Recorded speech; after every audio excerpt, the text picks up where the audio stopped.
अस्सलाम वालेकुम, मैं हूं शाहजेब खानजादा। पाकिस्तान में कोरोना वायरस का फैलाव तेज से तेज होता जा रहा है। मरीजों की तादाद 1 लाख से तजावुज कर गई है। रोजाना अब 5000 के करीब कोरोना केसेस रिपोर्ट हो रहे हैं और पाकिस्तान इस आलमी वबा से मुतासर होने वाला दुनिया का 15वां बड़ा मुल्क बन गया है, जबकि अहम सियासी शख्सियात भी कोरोना से मुतासर हो रही हैं। वजीर रेलवे शेख रशीद अहमद, साबिक वजीर आजम शाहिद हक्कान अब्बासी भी कोरोना वायरस का शिकार हो गए हैं और दोनों ने खुद को क्वारंटीन में डाल दिया है। इसके साथ साथ पीपल्स पार्टी के रहनुमा अखुनज़ादा चटान भी कोरोना वायरस में मुब्तला हो गए हैं, जबकि बलूचिस्तान के साबिक वजीर और बलूचिस्तान अवामी पार्टी के रहनुमा सरदार मोहम्मद नासिर कोरोना के 22 कराची में इंतकाल कर गए। जबकि टीवी एंकर शफात अली ने भी कोरोना टेस्ट मस्बत आने पर खुद को क्वारंटीन कर लिया है। पाकिस्तान की अहम शख्सियात कोरोना का शिकार हो रही हैं। 4 जून को MQM पाकिस्तान के रहनुमा फैसल सब्ज़वारी का भी कोरोना का टेस्ट मस्बत आया था और अपने बयान में उनका कहना था कि गुज़िश्ता दिनों मेरे वालिदैन, ज़ौजा, 2 बेटियां कोरोना में मुब्तला हुए और मेरा कोरोना टेस्ट भी मस्बत आ गया है। इससे पहले पीपल्स पार्टी के रहनुमा मौला बख्श चांडियों का भी कोरोना टेस्ट पॉजिटिव आ चुका है और उनके साथ उनके बेटे और अहलिया के भी टेस्ट मस्बत आए। जबकि कौमी असम्बली और सूबाई असम्बली के कई अरकान असम्बली कोरोना की वजह से इंतकाल कर गए हैं और इस वक्त सूरत हाल ये नज़र आ रही है, अवाम को मामलात संजीदा लेने की ज़रूरत है। ये कहना कि कोरोना है नहीं या कोई साजिश है, इस बात से आगे बढ़िए। अब मारूफ शख्सियात जिनको आप जानते हैं, देखते हैं, पॉलिसी साज हैं, वो इस वक्त इससे बुरी तरीके से मुतासिर हो रही हैं। हमारे साथ वज़ीर रेलवे शेख रशीद अहमद साहब मौजूद हैं, साबिक वज़ीर आज़म शाहिद खान अब्बासी साहब हमारे साथ मौजूद होंगे, साथ ही फैसल सब्ज़वारी साहब भी हमारे साथ मौजूद होंगे। इन सबसे हम जानेंगे उन पर बीत क्या रही है, इसके अलावा किस तरीके से ये वायरस फैल रहा है। शेख साहब, सबसे पहले मैं आपसे जानना चाहूँगा, आप की तबीयत कैसी है? पहले तो ये बताइएगा, आपको क्या सिम्टम्स थे इसलिए आपने टेस्ट कराया और अब इस वक्त क्या अलामात हैं? सिम्टम तो नहीं थे मुझे, बस मेरे PS को बीमार हुआ और उसने टेस्ट कराया तो मैंने भी सोचा कि कल के मैं भी कराऊं। जब मैंने कराया तो उन्होंने कहा कि पॉजिटिव है और आइसोलेशन में मैं हो गया हूं। 7 दिन के बाद कहते हैं दोबारा होगा। तो वैसे तो मुझे सिम्टम कोई ऐसे खास नहीं है जिससे मुझे ये पता चलता कि मैं बीमार हूँ, लेकिन रिपोर्ट आ गई है। एक और टेस्टिंग रिपोर्ट को भी आज दी है कि वो भी जरा काउंटर चेक कर लें। और वैसे भी मैं किताब लिख रहा था थोड़े दिनों से ही, तो बीमार हो गया हूँ, तो फिर यही सोचा है कि उस किताब को इन दिनों में मुकम्मल कर लूँ। मतलब आप समझते सर, बतौर सियासतदान अवामी आदमी तो आप हैं, मगर कुछ बेहतियाती आपसे हुई जब मैसेजिंग की ज़रूरत थी, बाकायदा मास्क पहनना, ये मैसेजिंग अवाम में करना आपसे बेहतियाती हुई? देखें जी, मास्क तो मैं पहन रहा था, दर्जनों लोगों को मिलना होता है, ज़ाहिर है आवाम से ही रब्ता है। शहर में डाउनटाउन में लाल हवेली आपको पता है जिस किस्म के हालात और वाक़यात हैं, अब आवाम से अलग थलग तो नहीं रहा जा सकता। जाहिर है कि हमने शहरी मामलात में हर जगह हिस्सा पार्टिसिपेट तो करना होता है, लेकिन कहाँ से हुआ ये मुझे कोई पता नहीं, किस वजह से हुआ। शेख साहब, और अब आपको लगता है कि बहुत तेज़ी से अब ये वायरस फैल रहा है? पहले तो इक्का दुक्का लोगों में होता था 1 महीने पहले तक, अब तो हर दूसरा आदमी के हवाले से खबर आती है जिसको आप जानते हैं कि उसको वो वायरस में मुब्तला हो गया है। कोरोना तो फैल रहा है जी, शायद लोगों को पता नहीं है कि फैल चुका है। अगर मुझे पता नहीं था तो इसका मतलब है शायद बहुत सारे लोगों को ये नहीं पता कि वो कोरोना में मुब्तला है। और अब मुझे वीकनेस महसूस हो रही है या छाती की पेन महसूस हो रही है। जब तक ये टेस्ट नहीं आया था तो मैं बिल्कुल नॉर्मल था। अब जरा मैं सोचता हूँ कि मेरी रिपोर्ट जो है पॉजिटिव आई है तो इस तरह सोचता हूँ, वरना नॉर्मल लाइफ में कई लोग मेरी तरह नहीं सोच रहे होंगे कि ये मरज लाहक है। मतलब यानी आप आवाम को कहेंगे अब संजीदा लें इस बात को, एहतियात करें, ये कॉन्स्पिरेसी थियरीज में ना पड़ें, कोरोना है नहीं है और मुतासिर नहीं करता। आप खुद भी अब कह रहे हैं कि अचानक आपकी इंसान की तबीयत भी खराब हो सकती है, संजीदा लें इस मामले को। बिल्कुल, ज़ाहिर है मैं नहीं कहूँगा तो और कौन कहेगा। मैं तो सब लोगों को ये बताना चाहता हूँ कि भाई जितनी एहतियात हो सकती है की जाए, और ये मूजी बीमारी है, ये किसी को भी हो सकती है, इसका कोई मसला नहीं है, तो इसलिए एहतियात जितनी की जाए उतना ही मुनासिब है। और शेख साहब, 1 लाख से तादाद तजावुज कर गई है फिर भी, और वजीर आजम कह रहे हैं अभी पीक आने में 2 महीने लगेंगे, यानी इसी हिसाब से ये बढ़ता रहेगा मामला, 1.5-2 महीने अभी तो पीक आने में बाकी हैं। क्या करें फिर? इसको फैलने दिया जाए ऐसे ही? क्या वफाकी हुकूमत के पास कोई पॉलिसी नहीं है कि इसका करना क्या है? देखें, सब कुछ करके देख लें। कौम पे एक मसला है, कोरोना है, टिड्डी दिल है, इसके बाद डेंगू भी शुरू हो रहा है। हमारे शहर में उसकी अलामतें भी शुरू हो गई हैं। उसके बाद सैलाब है। सो दुआ करें, अल्लाह मदद करे, अल्लाह नबी के सदके में हमें इन मौजी मर्जों से छुड़ाए। और जिस तरफ जिसकी भी बात सुनते हैं उसमें वजन है। जो कहते हैं लॉकडाउन किया जाए उसमें भी वजन है। जो कहते हैं स्मार्ट लॉकडाउन रहे ताकि मईशत का पहिया चले। दोनों तरफ बातों में वजन है। किसी की बात ऐसी नहीं है कि जो बेवजन है। लेकिन मसला ये है कि कौम पे वक्त है और इसको हिम्मत और जुर्रत से और दानिशमंदी से और मामला फहमी से और कौमी यकजहती से इसका मुकाबला करना है। बहुत शुक्रिया। शेख रशीद अहमद साहब हमारे साथ मौजूद थे। साबिक वज़ीर आज़म शाहिद खान अब्बासी साहब भी हमारे साथ मौजूद हैं। बहुत शुक्रिया अब्बासी साहब। सबसे पहले ज़रा बताइएगा कि क्या अलामात थी इसलिए आपने टेस्ट कराया, इस वक्त क्या अलामात हैं, कैसी तबीयत है आपकी? नहीं, मुझे संडे यानी कल सुबह बुखार हुआ तो मैंने इमीडिएटली जो घर में टेस्ट होते हैं वो किए, लेकिन वो दोनों नेगेटिव आए। उसके बाद अस्पताल भी जाके टेस्ट दिया तो आज सुबह वो पॉजिटिव आया है। तो उस वक्त से आइसोलेशन कर रहे हैं। तो सिर्फ बुखार है थोड़ा सा, और ऐसे सिम्टम्स नहीं है। मतलब आपसे ज़ाहिर बहुत ज़्यादा लोग मिले भी होंगे आपके घर में, इसके अलावा पार्टी में, इसके अलावा जानने वालों में, जो आपसे मिले उन सबका टेस्ट हुआ? जी, जो घर में तो सारे नेगेटिव हैं। मेरी वाइफ है, बच्चा है, बहू है, तो वो नेगेटिव हैं। लेकिन हम लाहौर गए थे पिछले थर्सडे को, तो उसमें डॉक्टर तारिक फजल साहब मेरे साथ थे, तो उनका भी अभी रात को पॉजिटिव आया है। तो मालूम होता है कि वहीं से ये हुआ है।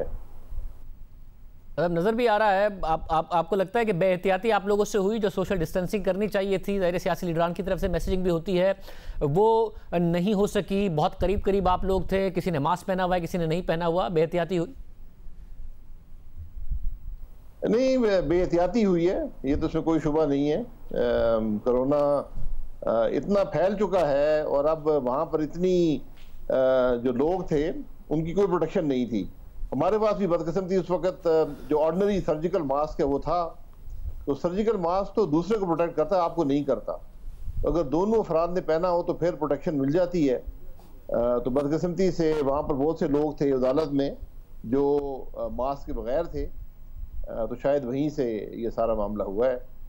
तो सबसे इजी तरीका अवॉइड करने का यही है कि हर शख्स अगर मास्क पहनेगा तो सारे कम से कम उस इंटरेक्शन में प्रोटेक्टेड रहेंगे। और आप समझते हैं बहुत ज़्यादा इस वक्त कोरोना फैल चुका है, बहुत ज़्यादा शख्सियात सामने आ रही हैं, जानी पहचानी भी, जानने वालों में भी, जो ऑफिशियल नंबर है उससे बहुत बड़ी तादाद इस वक्त कोरोना वायरस के फैलाव की पाकिस्तान में हो सकती है। जी, बहुत ज़्यादा फैल गया, इसमें कोई शुबा नहीं है। मैं आपको पूरे यकीन से कहता हूँ कि तकरीबन 20 रमज़ान शरीफ तक मैं किसी को नहीं जानता था जिसको कोरोना हुआ हो। और अब मेरा खुद भी पॉजिटिव आया है आज, लेकिन इससे पहले भी मैं तकरीबन 50-60 अफराद को जानता हूँ जिनको पिछले 2 हफ्ते में कोरोना हुआ है। और अब तो जिससे बात करें तो पता चलता है उसको या उसकी फैमिली में कोरोना है। तो बहुत सीरियस स्प्रेड हो रही है कोरोना की। और जब तक हम कोई हिफाजती तदाबीर नहीं करेंगे, कोई मुल्क के अंदर स्ट्रेटजी नहीं होगी, तो मुझे तो इसका हल होता नज़र नहीं आता। मतलब ज़ाहिर एक तो अवाम की बुनियादी जिम्मेदारी है, मास्क पहने, फासला अख्तियार रखें, जैसे आप भी बता रहे बेहतियाती हुई तो उसके नतीजे में कोरोना हो भी गया। डॉक्टर तारिक फजल चौधरी साहब को भी हो गया जो फुटेज में नज़र आ रहे हैं। मगर हुकूमत क्या करे इस वक्त, जब फैल रहा है इतनी तेज़ी से, हुकूमत क्या कर सकती है? देखिए, एक तो आप अपनी स्ट्रेटजी वाजे करें कि आप क्या समझते हैं कि इसको हल करने का तरीका क्या है। एक तरीका ये भी है कि आप सब खुला छोड़ दें, ये भी आजमाया है कई ममालिक ने और कामयाब नहीं हुए, ये भी तरीका है। या अगर आपने इसको कंटेन करना है तो वो लॉकडाउन स्ट्रेटजी से ही होगा। और लॉकडाउन जो है ये 2-2 हफ्ते के हैं, लेकिन उनको एनफोर्स करना पड़ेगा। तो हमें, मेरा ख्याल है ज़ाती तौर पे, कि कड़वा घूंट भरना पड़ेगा। और ये भी गर्मियों का भी दिन है, कारोबार भी इतना ज़्यादा नहीं है, तो हुकूमत जो है वो 1-2 हफ्ते का लॉकडाउन सख्ती से इम्प्लीमेंट करवाए और शायद उसको 2 हफ्ते और बढ़ाना पड़े। और ये भी मुमकिन है कि 2 हफ्ते और बढ़ाना पड़े। तो अगर ये 6 हफ्ते आप दे सकें और इसके अंदर जो गरीब लोग हैं, जो ये डेली वेज के अर्नर हैं या जो कारोबार करते हैं, उनको आप बासानी, उनको आप कोई टारगेटेड उनको सब्सिडी देकर इस मामले को गुजार सकते हैं। लेकिन ये कोई स्ट्रेटजी नहीं है कि ना आप अवाम की सेहत को बहाल कर सके, ना मईशत को बहाल कर सके। बहुत शुक्रिया शतकार बाजी साहब हमारे साथ मौजूद थे। आपकी सेहत के लिए, शेख रशीद साहब की सेहत के लिए हम दुआ गो हैं। हमारे साथ फैसल सब्ज़वारी साहब मौजूद है, रहनुमा MQM पाकिस्तान। सब्ज़वारी साहब बहुत शुक्रिया। आपकी फैमिली में आपके वालिदैन को, आपकी अहलिया को, आपकी बेटियों को और आपको इस वायरस से मुब्तला हुए इस वक्त कैसी सबकी तबीयत है आपसे? मैं जी बहुत शुक्रिया शाहजेब। मेरी बेटियां और वालिदैन, वालिद साहब निस्बतन बेहतर हैं। वाइफ और थोड़ा सा ट्रिकी है, अभी भी खांसी वगैरह चीज़ें हैं। वालदा का मेरी, क्योंकि उनके बहुत मल्टीपल इश्यूज हैं पहले से, उनके हम ऑक्सीजन मैनेजमेंट वगैरह घर में कर रहे हैं। हम सबके चेस्ट एक्सरे वगैरह हुए हैं। थोड़ी सी मुझे मजीद अपने टेस्ट के लिए जाना पड़ेगा, कुछ उसमें चीज़ें आई हैं, लेकिन अल्लाह का करम है। सब। और हॉस्पिटल्स की क्या सूरत हाल है सिंध में और सिंध के अंदर कराची में इस वक्त, चाहे वो प्राइवेट अस्पताल हों, गवर्नमेंट हॉस्पिटल्स हों, एक बुरी सूरत हाल है? एक आम आदमी के मुकाबले में आपकी पहुंच ज़्यादा है, जान पहचान ज़्यादा है, इसके बावजूद आपको भी मैं देख रहा था कि परेशानी हुई।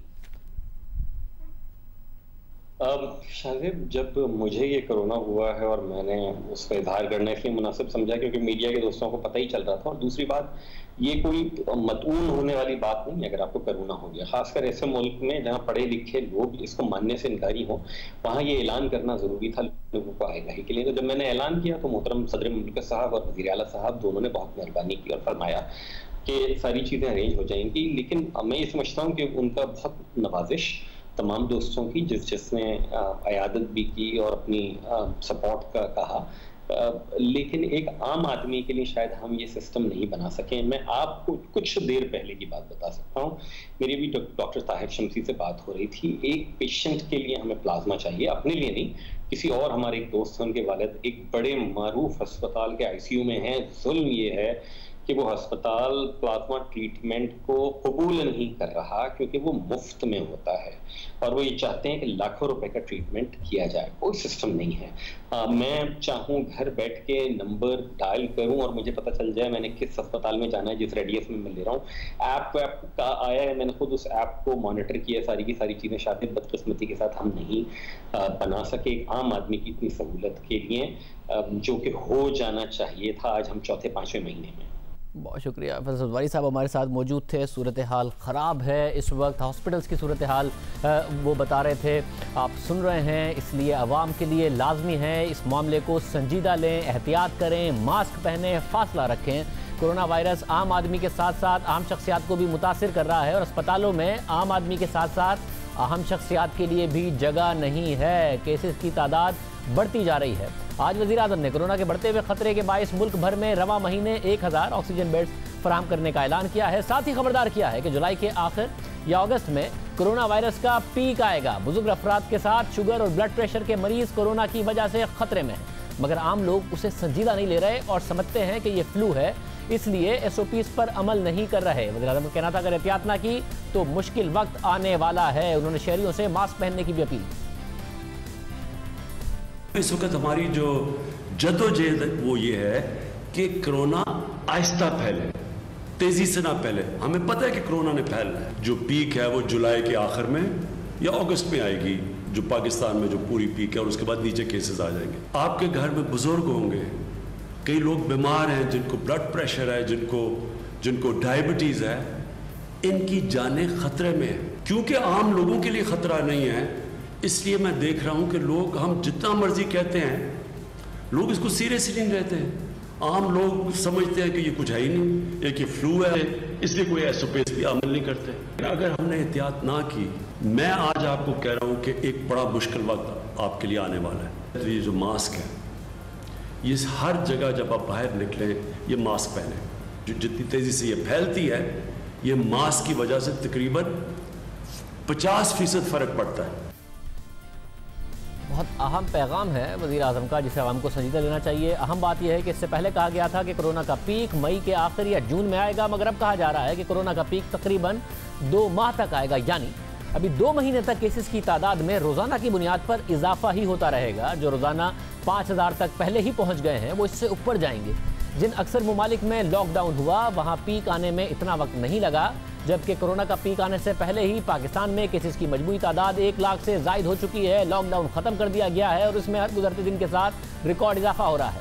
वज़ीर आज़म इमरान खान खबरदार कर रहे हैं कि लोग कोरोना वायरस को फ्लू समझकर SOPs पर अमल दरामद नहीं कर रहे, जो खतरनाक है। मगर अहम बात यह है कि वज़ीर आज़म इमरान खान ने 17 मार्च को अपने खिताब में खुद कोरोना वायरस को एक ऐसे किस्म का फ्लू करार दिया था जो तेज़ी से फैल जाता है, मगर इस वायरस के 97% मरीज ठीक हो जाते हैं। अहम बात यह कि इससे पहले 11 मार्च को आलमी इदारा सेहत कोरोना वायरस को आलमी वबा करार दे चुका था और ख़बरदार कर चुका था कि इस हवाले से कोताही ना बरती जाए। और फिर 16 मार्च को हर मुश्तबा मरीज का टेस्ट करने पर जोर दिया गया, मगर उस वक्त वज़ीर आज़म ने कोरोना वायरस को फ्लू करार दिया।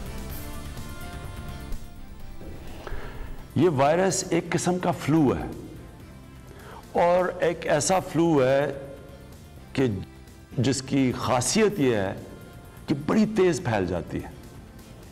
लेकिन दूसरी तरफ ये आप सबको इस चीज़ से थोड़ा सा मुतमईन होना चाहिए कि 97% केसेस कोरोना के बिल्कुल ठीक हो जाते हैं और इनमें से 97 में से 90% ऐसे केसेस हैं जिनको बड़ी माइल्ड सी होती है, यानी एक जुकाम जिस तरह खांसी हुई और ठीक हो गई। इसके बाद आलमी इदारा सेहत ने कोरोना वायरस को स्वाइन फ्लू से भी ज्यादा खतरनाक करार दिया। इस हवाले से 10 अप्रैल को आलमी इदारा सेहत ने खबरदार किया था कि कोरोना वायरस स्वाइन फ्लू से भी 10 गुना ज्यादा खतरनाक है, इसलिए हिफाजती इकदाम में सुस्ती ना की जाए। मगर आलमी इदारा सेहत की इन वार्निंग्स के बाद भी गवर्नर सिंध इमरान इस्माइल ने 7 मई को ट्वीट में इसे एक फ्लू ही करार दिया और कहा कि अगर हम मीडिया पर फ्लू के तमाम मरीजों का डेटा लेकर बहस करेंगे तो ये बहुत अलार्मिंग होगा।